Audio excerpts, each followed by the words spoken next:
Morning और आज लाया हूँ फिजिकल एजुकेशन से संबंधित प्रैक्टिस सेट छठवां। तो ये बहुत ही ज़्यादा महत्वपूर्ण प्रैक्टिस सेट है, मॉडल पेपर है। तो पहला क्वेश्चन शुरू करते हैं। हॉकी में पुश पास दिया जाता है जब सहयोगी खिलाड़ी खड़ा हो। तो हॉकी में पुश पास कब दिया जाता है? जब वह थोड़ी दूरी पर हो। इसका राइट आंसर होगा ए। नेक्स्ट है, कुश्ती में सर्वप्रथम अर्जुन अवार्ड प्राप्त करने वाला कौन था? जो कुश्ती में सर्वप्रथम अर्जुन अवार्ड प्राप्त करने वाला कौन था? तो इसका राइट आंसर का सी, उदय चंद। प्रोफेसर कर्ण सिंह को निम्नलिखित अवार्ड में से कौन सा अवार्ड दिया जाता है? तो प्रोफेसर कर्ण सिंह को निम्नलिखित में कौन सा अवार्ड दिया गया था? तो द्रोणाचार्य अवार्ड। इसका राइट आंसर का बी। किस प्रकार की अभिप्रेरणा का सिखलाई में अधिक प्रभाव पड़ती है? जो किस प्रकार की अभिप्रेरणा होता है जो किसी चीज़ में सिखाने में मदद करती है, तो वो होती है अधिक आंतरिक अभिप्रेरणा। राइट आंसर होगा ए। 15 टीमों में नॉकआउट प्रणाली में तीसरा तथा चौथे स्थान भी निकालने के लिए कितने मैच होंगे? तो कितने मैच होंगे? तो इसका राइट आंसर होगा B, 15 match. Lead up game सहायक है। लीड अप गेम कब किस सहायक होता है? तो इसका राइट आंसर होगा डी, मनोरंजन उपलब्ध कराना तथा कला बढ़ाना। इसका राइट आंसर होगा डी, मनोरंजन उपलब्ध कराना तथा कला बढ़ाना। टेलर मांसपेशियां है। टेलर मांसपेशियां कहाँ होती है? तो ये टेलर मांसपेशियां है, इसे कहते हैं। इसका राइट आंसर होगा डी, सर्टोरियस। टेलर मांसपेशियां होती है सर्टोरियस। ऑक्सीजन कर्ज शब्द का आविष्कार किया था। ऑक्सीजन कर्ज शब्द का आविष्कार किसने किया था? तो इसका राइट आंसर होगा डी, A.V. हिल ने। कैंप खेल आवश्यक अनुकूल होना चाहिए। कैंप का जो खेल है वो आवश्यक अनुकूल होना चाहिए, तो वो होता है। इसका राइट आंसर का बी, कैंप प्रतिभागियों के अनुसार। जो कैंप खेल वो आवश्यक अनुकूल उस कैंप के जो प्रतिभागी होते हैं उनके अनुसार होना चाहिए। भुजंग आसन किस बीमारी के लिए लाभदायक है? तो भुजंग आसन होता है दमा के लिए। तो राइट आंसर का सी। नेक्स्ट है, यह नरम उत्तक चोट है। नरम उत्तक चोट कौन कौन सी है? रगड़, मोच, खिंचाव, ये सभी क्या है? नरम उत्तक चोट। इसका राइट आंसर होगा डी, उपरोक्त सभी। संपूर्ण परिस्थितियों का संगठन ही सिखाना है। यह परिभाषा किसने दी थी? यह परिभाषा दी थी कोल्हार ने। इसका राइट आंसर होगा डी, बी, कोल्हार ने। भारतीय फ्लाइंग सिख कौन है? आप सभी को पता होगा। इनका आंसर होगा मिल्खा सिंह। राइट आंसर होगा बी। एस शब्द का है, एस शब्द किससे संबंध है? तो इसका राइट आंसर होगा ए से, लॉन टेनिस से। भारतीय शिक्षा आयोग की शुरुआत कब हुई थी? जो भारतीय शिक्षा आयोग की शुरुआत हुई थी 1882 में।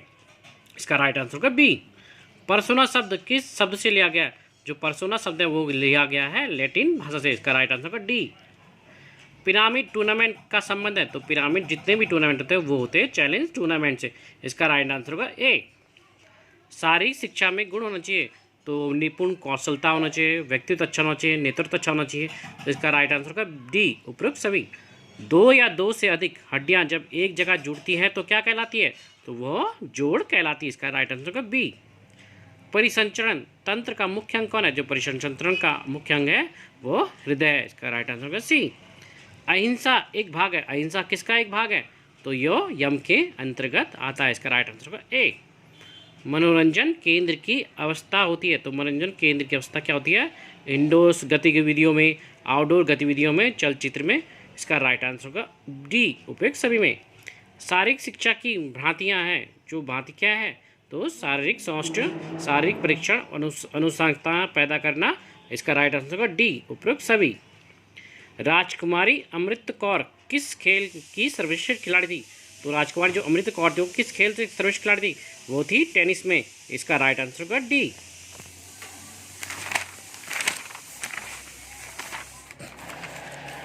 नेक्स्ट, औषधि व्यायाम। औषधि व्यायाम का अन्वेषक कौन था? किसने प्रतिपादित किया था औषधि व्यायाम? तो हिप्पोक्रेटस ने। इसका राइट आंसर होगा डी।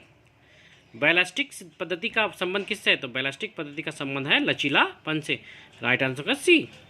फुटबॉल में कितने नियम होते हैं? तो इसका राइट आंसर होगा सी, 17। फुटबॉल में 17 नियम होते हैं। एशियाई खेलों में फुटबॉल किस वर्ष में शामिल हुआ था? तो एशियाई खेलों में फुटबॉल हुआ था 1951 में। इसका राइट आंसर होगा ए। फुटबॉल ओलंपिक में किस वर्ष में शामिल होता? फुटबॉल ओलंपिक में होता 1968 8 में इसका राइट आंसर होगा ए। रोमारियो किस देश से है? रोमारियो किस देश में है? वो है ब्राज़ील में। इसका राइट आंसर होगा ए। गोल किक कॉर्नर किक से संबंधित नियम कब बनाए गए थे? जो गोल किक होते हैं फुटबॉल में और कॉर्नर किक होती है उसके नियम कब बनाए थे? उसके नियम बनाए गए थे 1874 में। इसका राइट आंसर होगा डी। यदि मैच का निर्णय अतिरिक्त समय में भी नहीं हो तो क्या निर्णय होगा? तो पेनल्टी किक से निर्णय होता है। नेक्स्ट है वॉलीबॉल की प्रथम प्रतियोगिता किस स्थान पर हुई? जो वॉलीबॉल की जो प्रथम प्रतियोगिता हुई थी वो किस स्थान पर थी? वो हुई थी चेन्नई में। वॉलीबॉल टीम में कुल कितने खिलाड़ी होते हैं? वॉलीबॉल टीम में कुल कितने खिलाड़ी वो पूछ रहा है। इसका राइट आंसर का 12, यानी कि 6 खेलते हैं, 6 बाहर रहते बैठे। वॉलीबॉल प्रयोग की जाने वाली बेसिक स्किल क्या है? जो वॉलीबॉल में जो प्रयोग की जाती है उसकी बेसिक स्किल क्या है? उसकी बेसिक स्किल है सर्विस, पासिंग, ड्राइविंग। ये सभी क्या है?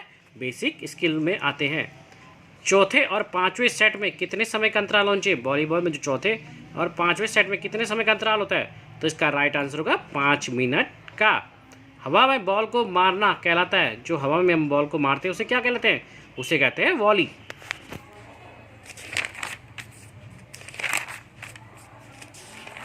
मैं इंपॉर्टेंट क्वेश्चन आपको बताऊंगा। भारतीय शिक्षा आयोग की शुरुआत कब हुई थी? जो भारतीय शिक्षा आयोग थी उसकी शुरुआत कब थी? उसकी शुरुआत हुई 1882 में। परसोना शब्द किस शब्द से है? तो परसोना शब्द है लैटिन से। पिरामिड टूर्नामेंट है चैलेंज टूर्नामेंट।